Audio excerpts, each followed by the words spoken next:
যমুনার গেটে আমি ঢুকি, রক্ত এখানে এটি গেটের পাশে মানুষ ঠেকে রাখছে, ইট দেখে রক্ত টক টক রক্ত, মানে গরম রক্ত, এই মাত্র বুলেট বিদ্ধ হয়ে মারা গেছে। এবং যখনই তারা দেখে যে যুগান্তর যমুনা টেলিভিশন যমুনা যমুনা স্লোগান, মানে এর মানে হচ্ছে যে যমুনা গ্রুপ একটা বিশাল বিজয়, এই বিজয়ের একটা বিশাল অংশ। বাস্তবতা হলো 5ই আগস্ট এখন তো একটা ইতিহাসের নাম, যে ইতিহাসকে মানুষ কোনোদিন ভুলবে না, ভুলতে পারবেও না। আমি মনে করি ঘুমের মধ্যে আটকে উঠবে। কিন্তু এই 5ই আগস্টের সকালবেলাটা কিন্তু তখনও 5ই আগস্ট হয়ে ওঠেনি। তখনও মানুষের কিন্তু বুকে বুলেট বিদ্ধ হচ্ছে, মানুষ রাস্তায় মরছে। এবং যখন আমরা 5ই আগস্ট দুপুরবেলা দেখলাম যে এই সমস্ত মানুষের সমস্ত বাধা বিঘ্ন উপেক্ষা করে মানুষ রাস্তায় নামছে, আমি তখন অফিসে নামার প্রস্তুতি নিচ্ছি আর কি। তখন বেলা 11টা বাজে, আমার বাসা রামপুরা।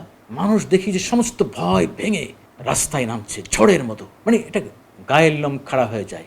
সেই মানুষের সেই যে একটা অবস্থান, মনে বিপ্লবের যে ধারা দেখলাম, তো আমার কাছে মনে হচ্ছিল যে আজকে তো আওয়ামী লীগের লোকজন নামবে সারা বাংলাদেশে। আগের দিন তো বলা হয়েছিল সকাল থেকে আওয়ামী লীগ যুবলীগ তারা ঠেকাবে, কিন্তু মানুষ এত সাহস কোথায় পেল?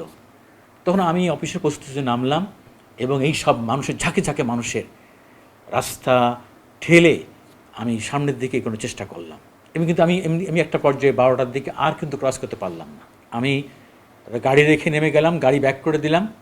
এবং তখনও কিন্তু আমার কানে খবর আসছে, এবং আমাদের যেহেতু আমি নিউজম্যান, সাংবাদিক, আমার কাছে কিন্তু তখনও কিন্তু মৃত্যুর খবর আসছে।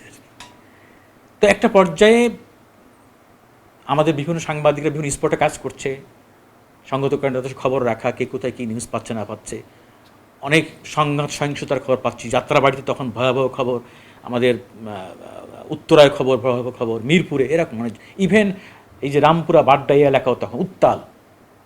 এরপরেই তো বেলা 12:30টার পর থেকেই বাধাহীন জনস্রোত তৈরি হয়ে গেল। বুঝতে পারলাম, দেখতে পারলাম যে আইন শৃঙ্খলা বাহিনী এই কিছুক্ষণ আগেও বাধা দিচ্ছিল, তারা অনেকেই রাস্তা ছেড়ে দিচ্ছে। কিন্তু তখনও কিন্তু কোথাও কোথাও মানুষ কিন্তু মৃত্যুর মুখোমুখি হচ্ছে। এই যে আমাদের যমুনা ফিশার পার্কের সামনে, এখানেও কিন্তু একেবারেই 5ই আগস্ট বিজয়ের দ্বার প্রান্তে সেই মুহূর্তে কিন্তু মানুষ মেরে ফেলা হয়েছে গুলি করে। এবং 5ই আগস্টে সবচেয়ে যেটা কখনো ভুলবো না, 5ই আগস্ট যখন আমি বেলা 2:30 আরেকবার চেষ্টা করলাম নামার জন্য, এবার আমি জাস্ট টেলিভিশনের খবরটা দেখলাম, সেনাবাহিনী প্রধান বক্তব্য দিল যে সাবেক প্রধানমন্ত্রী শেখ হাসিনা উনি দেশ ছেড়েছেন। তখন আমি তো অফিসে আসতেই হবে। আসার পরে তো রাস্তায় হাজার হাজার লাখ লাখ মানুষ, সেই মানুষের জনস্রোত ঠেলে আমার গাড়ি নিয়ে আসি। এসে আমি আর আমাদের এই যমুনা ফিশার পার্কের সামনে এটা আর পারি না ক্রস করতে, মানে হাজার বললে ভুল হবে, এত মানুষের ঢেউ ওয়েব।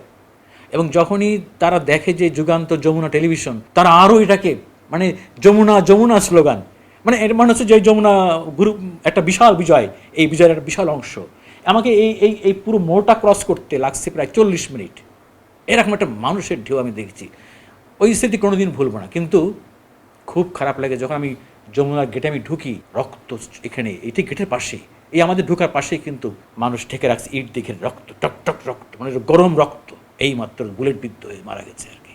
এটা ভোলার না। এই বিপ্লব, এই 5ই আগস্ট একটি জাগরণের নাম, একটি রক্ত বিপ্লবের নাম। এটা শুনলেই গা শিউরে ওঠে। এটি প্রতি মুহূর্তেই আমাদের কাছে ফিরে আসে। যখনই কোনো কৃষকের নাম শুনি, তখনই এই বিপ্লব ফিরে আসে, 5ই আগস্ট ফিরে আসে।